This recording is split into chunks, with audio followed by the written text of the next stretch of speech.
team to the ward level, and we can see the presence of our extension officers. I think this is one thing that we do not put emphasis on, that you may have the right seeds, the right fertilizers, and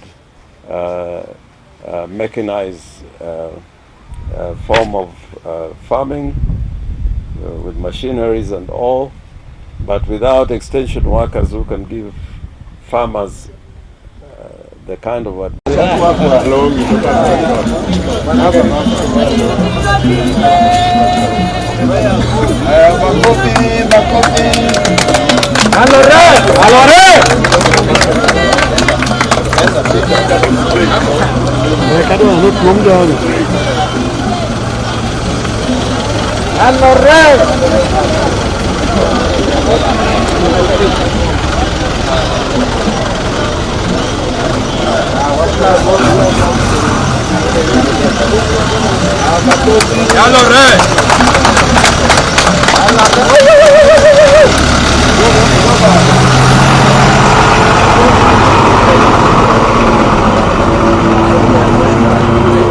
Okay, thank you.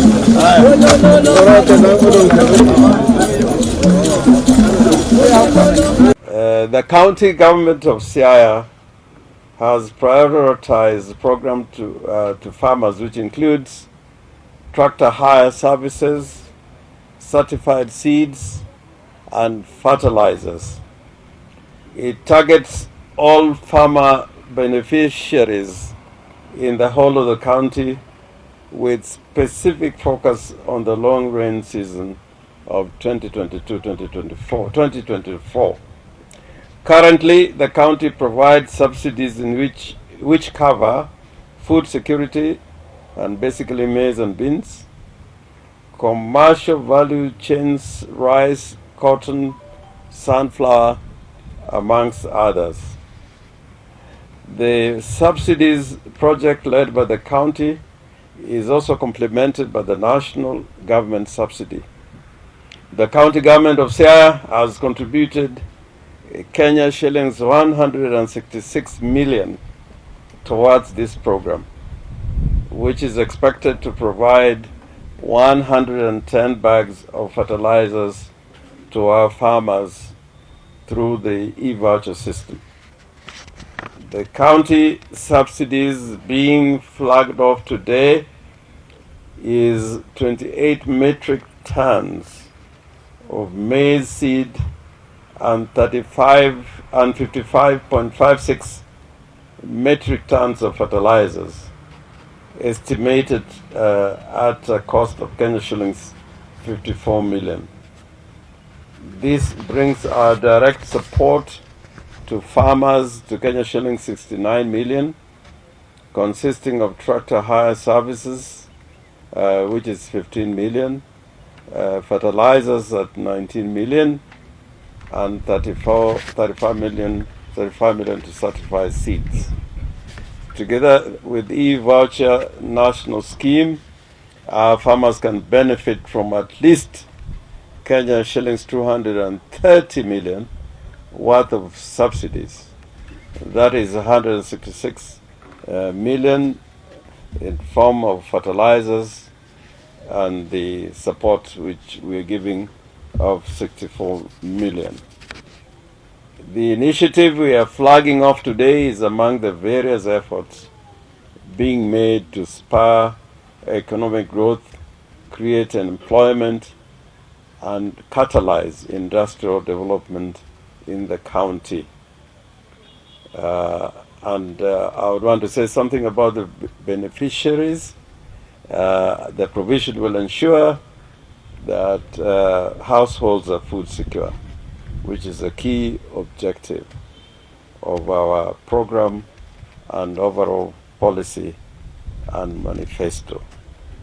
The provision will target to increase income and empower livelihoods from the increased productivity.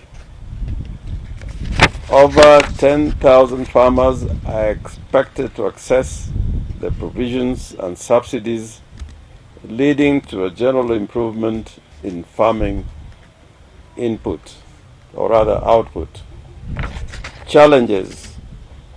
Provision cannot be enough for everybody as we would wish, but we believe that it will go a long way in giving the necessary assistance to a critical number of our farmers and stakeholders.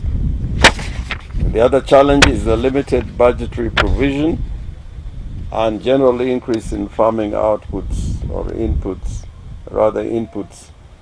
and that may hinder farming in general. And it's a matter that all the time we should focus on, because when inputs are expensive, production and output are affected. Mitigation measures that we think should be taken into view is that we have bolstered our extension services team to the ward level, and we can see the presence of our extension officers. I think this is one thing that we do not put emphasis on, that you may have the right seeds, the right fertilizers, and mechanized form of farming with machineries and all, but without extension workers who can give farmers the kind of advice they need, all can lead to very minimal production and even lead to losses. The other mitigation measures in this regard that we have our eyes on are the long-range campaign in partnership with partners will enable us have a wider reach. Ward committees that are established must work to ensure accountability, transparency in the distribution process. And in conclusion, our commitment as a county remains to create a conducive environment for agricultural development in order to increase more or encourage more investment in the sector. Extension action will ensure that our farmers can have commercially viable produce that will benefit from value additions and access to the more profitable markets. The upcoming industrial park, the rice mill in Siriwo, and revamping of the Madianjinery are some of the major investments we are undertaking to position the county as a key player in the agricultural sector.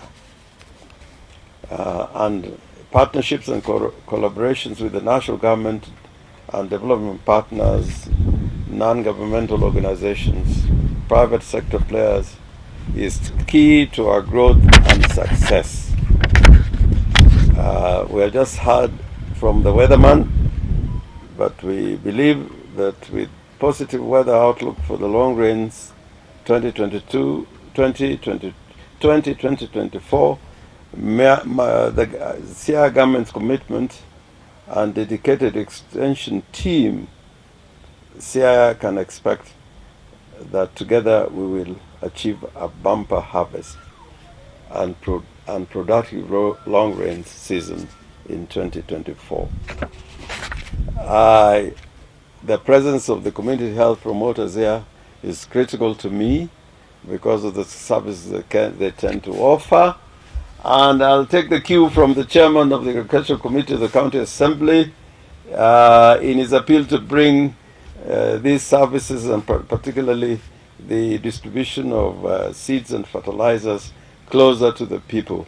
And because we think the community health promoters are our champions, although they're in the health sector, our distributions will be taken down to health facilities, including dispensaries.